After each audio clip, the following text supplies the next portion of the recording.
ఐర్లాండ్లో పురాతనమైన శివలింగాన్ని కనుగొన్నారు పురావస్తు శాస్త్రవేత్తలు. అక్కడి ప్రజలు దీన్ని అదృష్టశిలగా భావిస్తారు.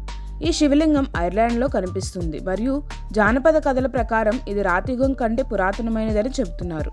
ఇది కనీసం క్రీస్తుపూర్వం 5500 నాటిది కావచ్చు అని శాస్త్రవేత్తల అంచనా.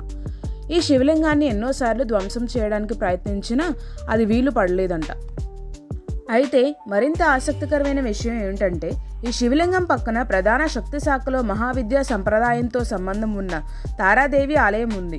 వైదిక గ్రంథం ప్రకారం ధన్వ వంశం దేవతల చేతిలో ఓడిపోయి పశ్చిమ దిశగా నెట్టబడి చివరికి ఐర్లాండ్లో చేరుకుని ఉండవచ్చు. అంతేకాదు, ధను దానవుల వంశానికి తల్లిగా చెబుతారు. ఆమె ఆహారం, నీరు, సంతానోత్పత్తి మరియు సమృద్ధితో సహా వారి శ్రేయస్సుకు బాధ్యత వహిస్తుంది. అలాగే సెల్టిక్ పురాణాలలో వారికి అదే లక్షణం కలిగిన ధను అనే దేవత ఉంది. అంటే సనాతన ధర్మం నిజంగానే ప్రపంచం అంతా వ్యాపించిందా?